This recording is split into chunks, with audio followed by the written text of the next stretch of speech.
Арбаңыздар, ағайын туғандар, сіздер менен кайрадан экранда көрүшкөнүбүзгө абдан кубанычтабыз. Биздин каналды, биздин берүүнү көрүп аткан болсоңуз, сиздерге абдан терең ыраазычылык билдиребиз. Келиңиздер, бардыгыбыз чогуу биргеликте ыймандуу, адептүү, маданияттуу өлкөнү курууга салым кошолу. Быйылкы ыйман адеп маданият жылына арналган Нарктуу коом долбоорунун алкагындагы Энелер мектебинин турмуш сабактары сиздердин назарыңыздарда. Өткөн сабакта биз эне бала темасын сүйлөшкөнбүз. Бүгүн дагы эне бала темасы медициналык кызматкерлердин көз карашында кандай болду экен, ушулорго жооп алабыз. Бүгүнкү сабагыбыздын катышуучулары Жусуп Баласагын атындагы Кыргыз улуттук университетинин студенттери жана Алыкул Осмонов атындагы номер 68 мектеп окуучулары катышып атат. Сабагыбыздын багыттоочусу Кыргыз жолу коомдук бирикмесинин нарктуу энеси Медайым Ташматова Зымрат эжебиз. Сабагыбыздын эксперти Жусуп Баласагын атындагы Кыргыз улуттук университетинин доценти Сарылбекова Зууракан эжебиз жана психолог Жүндүбаева Кенже эжебиз. Анда эмесе сабагыбызды баштайлы. Арбаңыздар кадырман элим, бүгүнкү биздин маегибиз ден соолук жөнүндө болуп жаткандан кийин эне баланын ден соолугу же болбосо кандай болгондо биздин үй бүлөбүз бактылуу жана бактылуу эл, бактылуу мамлекет болот деген долбоордун астында маегибизди курабыз. Мен эң башта эле баштап кетейин. Биздин Кыргызда макал лакаптарды эле чечмелеп келгенде баардык сурообузга жооп табылып калат да. Ошондо биринчи байлык ден соолук, экинчи байлык акжоолук деген макалыбыз бар. Ар бир макалыбыздын 4 кырлуу, 4 сырлуу тегеле макал лакаптарды ачкан сайын ачылып кете берет да. Эми ден соолук байлыгы, биринчи байлык ден соолук дегенде биз түшүнүшүбүз керек. Кандай болгондо биздин ден соолугубуз чың болот? Кандай болгондо биздин үй бүлөбүз бактылуу болот? Бактылуулукка, байлыкка, баардык жетишкендикке эмне алып келет? Ушунун баардыгын айланып келип эле биздин ден соолугубуз чың болсо, биз бактылуу боло алабыз. Канткенде бактылуу боло алабыз? Негизи Кыргызда биздин үрп адатыбыз ата бабаларыбыздан келатканда кыз баланы үй бүлөгө даярдаш үчүн 9 жашынан баштап тарбиялай баштаган. Ошолорду биздин азыркы сөз менен айтканда психология жагынан даярдаган.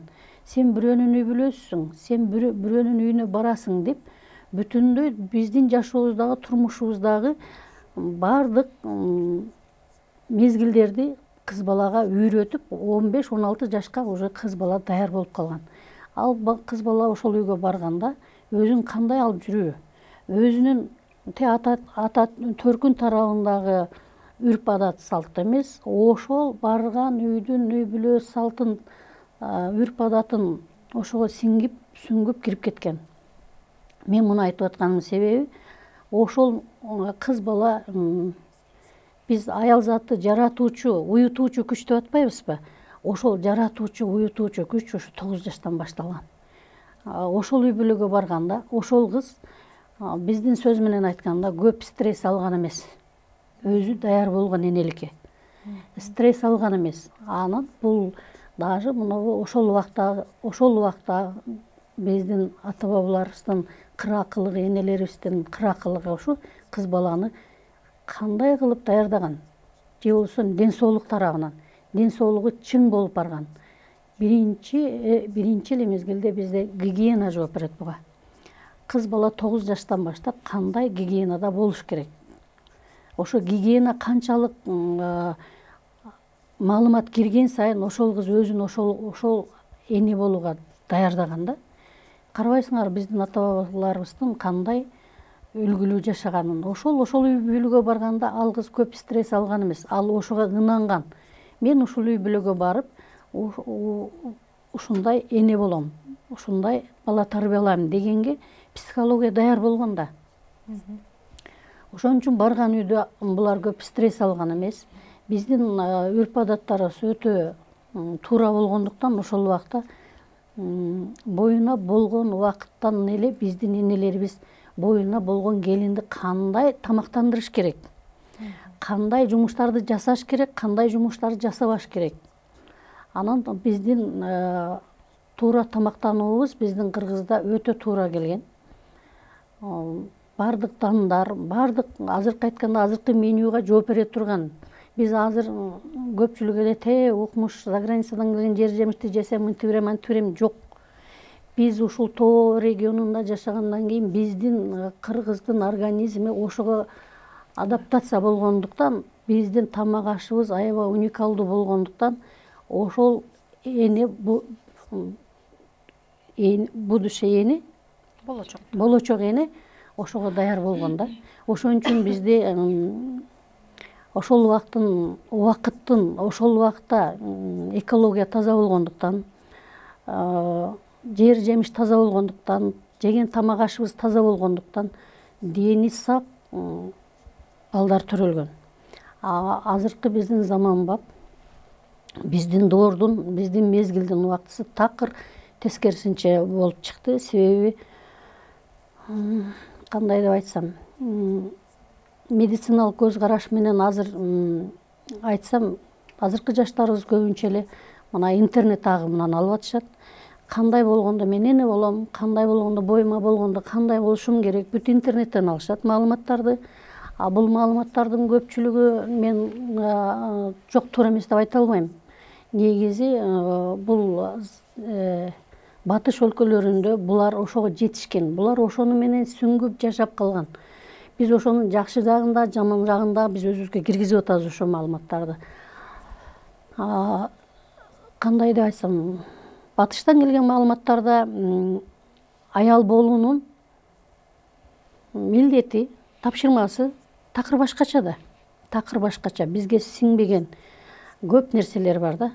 Анан ал жерде аялды өтө алдыга чыгарып, аялды өтө башкача аң сезимде тарбиялайт дагы, биздин кыздарыбыз ушул маалыматты көп алып алат да.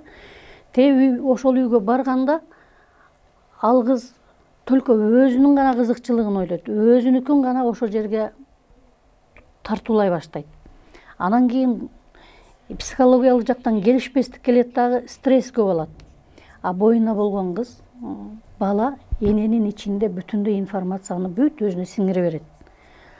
Анан биздин азыркы тамактарыбыздын дагы туура эмес болгондугу үчүн, туура эмес тамактангандыктан, азыркы жалаң эле полуфабрикат болгон, ГМОго жооп бербеген тамактарды жегендиги үчүн биздин кыздарыбыздын келечектеги энелердин ден соолуктары аябай начар.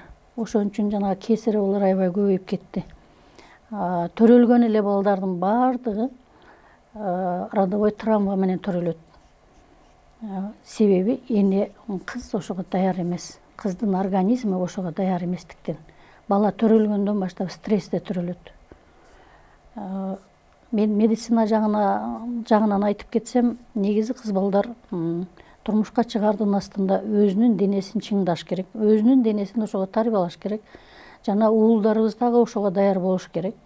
Чтобы чың бала төрөлүш үчүн боюна болоордон 3 ай, 6 ай мурун даярданыш керек.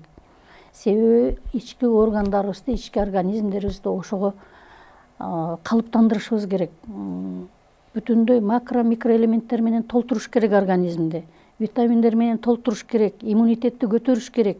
Анан ошондон кийин көп стресс албаш керек. Ошондон кийин бизде жакшынакай балдар төрөлүшү мүмкүн. Бизде азыр андай нерсе жок.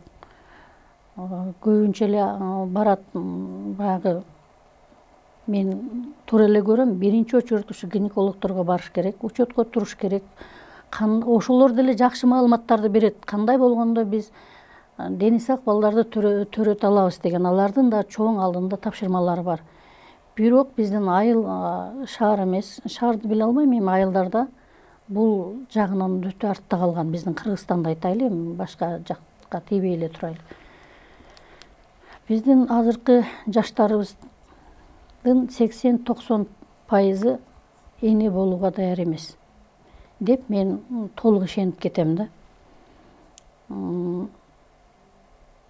азыркы мезгилде кыздарыбыз эптеп турмушка чыкса, ошол жерден өзүнүн гана максатын ишке ашырса деген кыска жолго түшүп алганда, ушунун баардыгына биз негизи энелердин көп күнөөлүү туура эмес жагы бар да. Ошого кыз балдарды ошо турмушка даярдап кандай эне болуу керек, кандай үй бүлөнү куруу керек дегенде кыз баладан же болбосо энеден көп таасир тиет.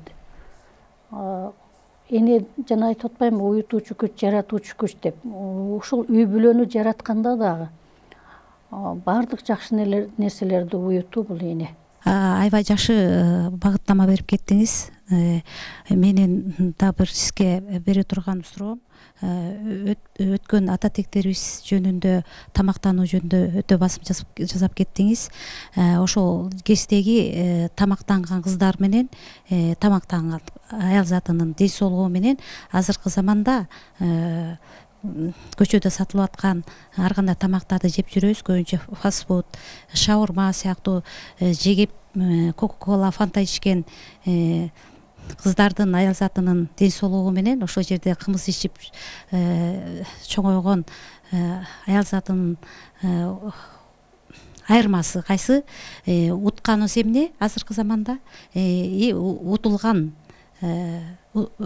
Утканыбыз кайсы, жана утулган нерсебиз кайсы? Ошону айырмалап бере аласызбы?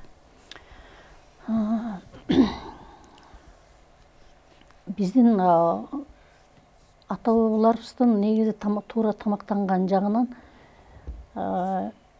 менде сөз жок. Себеби бул деген жараткандын өзүнөн келе жаткан тамактардын баардыгы ал убакта ошол нукура болгон, составы нукура болгон, анын курамы нукура болгон.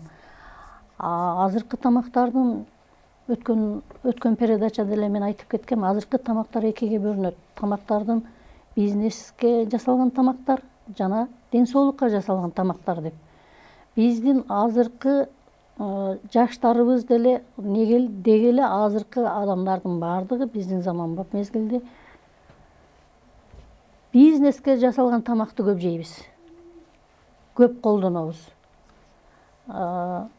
Нукура тамактарды аз колдонобуз. Ошол себептен биз азыр утулуп атабыз.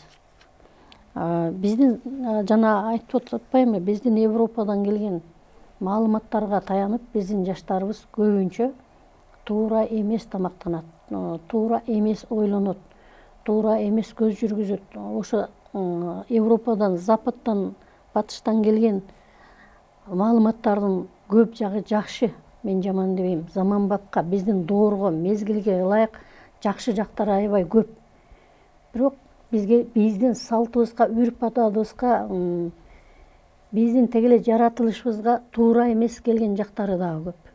Ушул экөөнү айкалыштырып, жаман жагын алып таштап, жакшы жагын алып, бир гармонияга, бир баланска алып келген ал ар бир адамдын өзүнүн аң сезимине жараша кандай кабыл ала алат, ошого жараша да. Мен азыркы жаштарга айтып кетер элем, ушул дүйнөлүк аламдашуу мезгилинде биз өзүбүздүн кыргыздын сактап калыш үчүн, өзүнүн кыргыздын калыптанып, кыргыз экенин кармап туруш үчүн биз келе жаткан өзөк нукура нерсебизди кармап калышыбыз керек, жакшы нерселерибизди. Азыркы заманбап аламдашуудагы жакшы нерселерди бизге сиңиришибиз керек. Жаман нерселерин калтырышып керек. Бирок азыркы мезгилде ушул биздин акыбалыбыз, биз уттуруп атабыз азыр. Уттуруп атабыз. Бизге сиңбеген нерселерди киргизип атабыз. Мынакей бүгүн ири отуруп түз кеңешип дегендей, ушунчалык биздин болочок келечек жаштарыбызга жакшы багыттагы жакшы маалыматтар, жакшы билим азыр айтылып атыр. Менин биздин пикирибизче, бул адамзат табияттын бир бөлүгү болгондуктан биздин башатыбыз монобу табияттын таза болушунда. Туура айттыңыз, эң биринчи экология. Экология биринчи болгондуктан ошол экология болсо адамдын ден соолугу.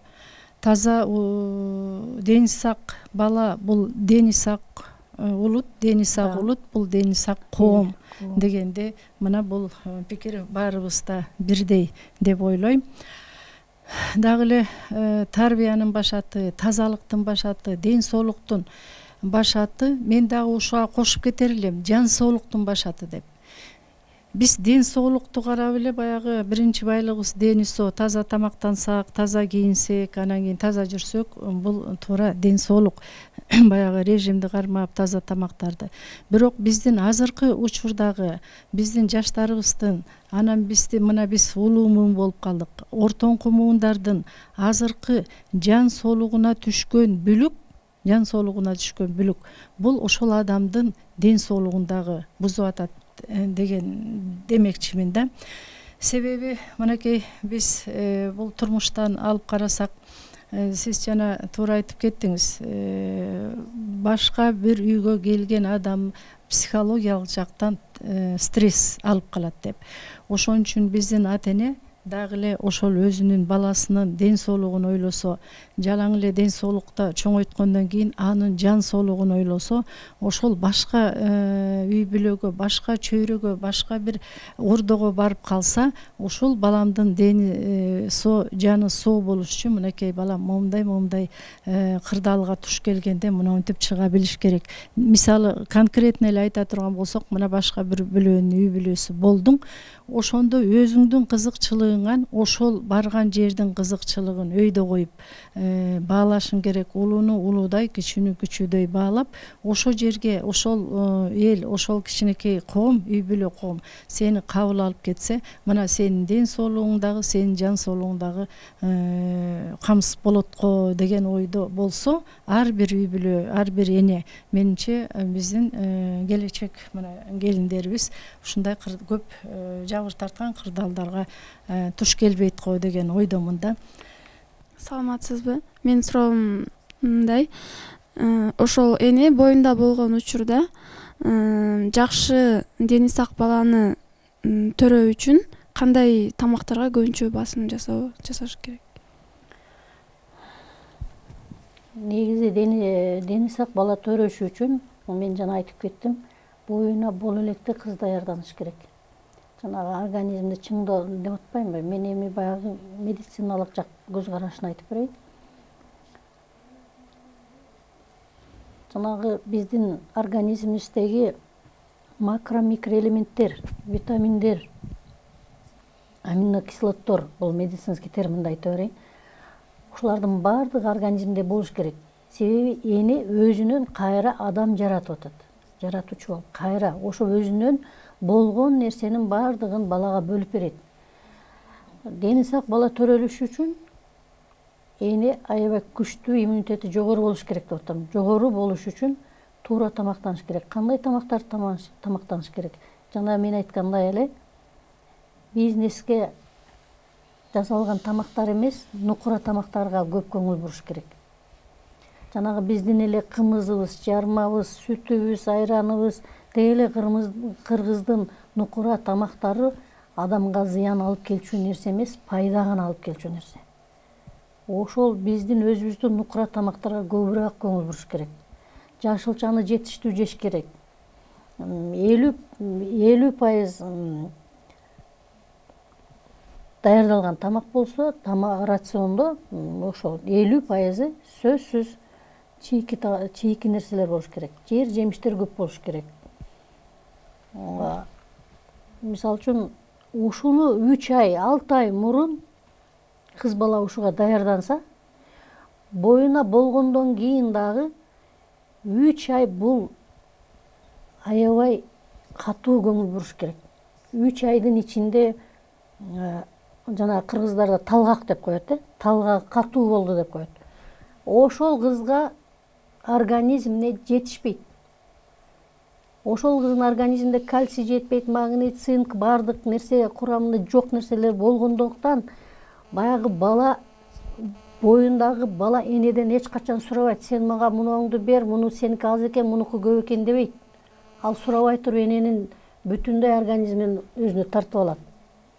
Ошон үчүн жана иммунитети жогору дегеним ошол бардык нерсеге иммунитет жооп берет. Иммунитети жогору деген адам бүт Менделеевдин системасында бардык нерсе денеде болуш керек. Ошондо гана тиги талгага күчөбөйт. Оңой баягы боюнда бар 9 ай оңой өтүп кетет. Кыйналбайт. Себеби организмдеги запас нерсени берет балага. И бала дагы чың, чыйрак, тез ойлонгон, тез кыймылдаган, шамдагай бала төрөлөт. Эгерде эненин ден соолугу чың болгон болсо. Анан бул жактан психология өтө чоң. Мен жана биринчи очередь эмне себептен психологияга басым жасап кеттим. Адамдын 80% психологиядан ооруйт. Эгер ошол эне мен бала төрөйм, мен моундай бала төрөйм деп өзүн даярдаса, ал оңой кетет. Ошо 9 ай бою өзүн оңой алып жүрөт да, жеңил алып жүрөт. Анан эсли организмде эч нерсе жок болсо, өзүндө жок болсо, ал бала да кыйналат, эне да кыйналат 9 ай. 9 ай төрөлгөндөн кийин ал бала андан бештер кыйнайт. Ошон үчүн туура тамактанууга бизде аябай көп темалар бар. Ар бир 3 айда кантип тамактаныш керек, 6 айда кантип, 6 айга чейин кантип тамактаныш керек, 9 айга чейин кантип тамактаныш керек. Ушунун бардыгы бизде бар. Кааласаңыздар, буяка кайрылып алсаңыздар болот. Бизде бүт бардыгы бар. Урматтуу көрүүчүлөр, сиздерге маалымат иретинде айтып коелу, биздин дагы бир Дени сак улут туура тамактануу долбоорубуз 1-июлдан тартып Чырпыкты айылында боло турган Кыргыз айылы этно борборго келсеңиздер, ушундай сабактарды дагы маалымат аласыздар. Зымырат эже, сиз жана улуттун үрп адаттарга, салттар деп айтып калдыңыз. Ошол эне балага тиешелүү балдарга, жаш балдарга байланыштуу бир каада салттар бар экен. Ошолорду дагы айта кетсем, анан сиз ошол медицина жагындагы кандай каралат айтсаңыз. Жаш балдарга байланыштуу каада салттар жөрөлгөлөр дейт. Киндик эне болуу, ымыркайды оозантуу, эми оозанткан май менен оозантабыз да.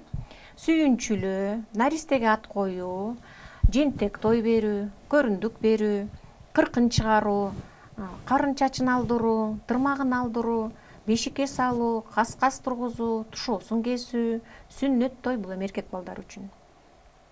Мүчөл чыгаруу, кулагын көзөө, чачын өрүү, бала асыроо, баланы качыруу, эмчектеш кылуу, баланы эмчектен чыгаруу, баланы жентектөө, бармак тиштетүү, оозуна түкүртүү, көкүл коюу, мал энчүлөө, энчи бөлүү, бата тилөө, бата берүү дейт. Ушуларды дагы айта кетсеңиз, ушул медицина жагында кандай? Ошол эле оозантуу деген. Медицина жагынан буга көп деле басым жасашпайт. Ар бир элдин өзүнүн үрп адаты бар да. Бирок мен кыргыз болгондон кийин кыргыздын үрп адатын айта кетейин. Бул өтө пайдалуу нерсе. Муну медициналык жактан эч кандай бир көңүл буруп караган деле эмес, карай деле элек. Негизи бул өтө туура нерсе. Бул кандай деп айтсам, руханий жактан баланы төрөлгөн күндөн баштап, бул дүйнөгө келген күндөн баштап баланы бул дүйнөгө ынандыруу. Ушунун бардыгы келип эле келечектеги ушунун жашоосуна жаралгандан тээ өмүрүнүн өткөн күнүнгө чейинки нерсени даярдоо. Бул биздин үрп адаттарыбыз эч качан жөндөн жөн келип калган жок. Биз аны аттап, унутта калтырбашыбыз керек. Кайра наоборот, тескерисинче жаңылап кетишибиз керек. Жанагы мисалы үчүн тушоо кесүү деп атпайбы? Тушоо кесүү дегенде баланы бул турмуштан руханий жактан, энергетика жагынан өтө туура деп эсептейм. Көзгө бизге көрүнгөн дүйнө бул азыр секрет деле эмес. Көзгө көрүнгөн дүйнө, көрүнбөгөн дүйнө болуп атат. Көзгө көрүнбөгөн дүйнөнүн бардык жагынан ошол баланын энергетика, руханий жагынан тууралап тегиздеп кетүү да бул. Мен ушундай деп түшүнөм. дагы сизге кошумча мына арабызда жаштарыбыз отурат, келечек энелерибиз отурат. Адамга жана эжеңер айтып кетти, Менделеевдин бүт химиялык элементтерин курамын адамдын анатомиясында болуш керек деп. Ошол элдик медицинада дагы бир маалымат бар, ошону айта кетели. Адам биринчи төрөгөндөбү, экинчи төрөгөндөбү биздин келиндерибиз. Жанагы тишибизге бир бала бир тиш, эки бала эки тиш деген элде сөз бар. Ошо эки тишти алып кетет дегендей. Мына кальций жок болот. Ошон үчүн ошол тиш түшүп калбас үчүн алдын ала төрөгөнчө жанагы эле авиациялык керосин майын ошону алып туруп эле тиштин бүлөлөрүн жанагынтип сүртүп, ошону сүртүп эртең менен кечинде ошол май менен сүртүп турса, бала төрөлгөндөн кийин адамдын келиндерибиздин, кыздарыбыздын тиши түшпөйт деген маалымат бар. Ошолорду силерге айтып коелу. Анан бул эми тишти билесиңер, кальций ошончолук аш составында кальций бар оокаттарыбызды жеп деле анчалык биз өзүбүзгө кальцийди ала албайбыз. Ошон үчүн алдын алып коюш керек деп биздин кыздарга кайрылып кетет элек.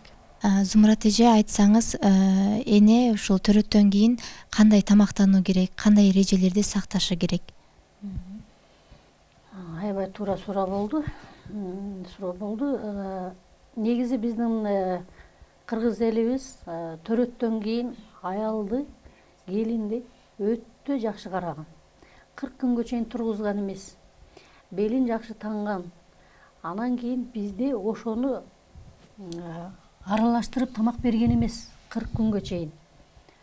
Азыркы биздин диетический деген тамактар нукура кыргыз мурунтан эле билген.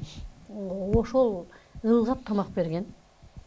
Мисалы үчүн эт жегенде эркек малдын этин жеген эмес. Көп эле жанагы жер жемиштерди жедирген эмес. Мүзөс тамактарды берип келген. 40 Мүнөздөп берген Бизде ошто мүзөс деп коет. Ошо мүнөздөп тамак берген да. Бул өтө туура. Энени кайра баягы төрөгөндөн кийин 40 күнгө чейин эненин денеси калыптанган.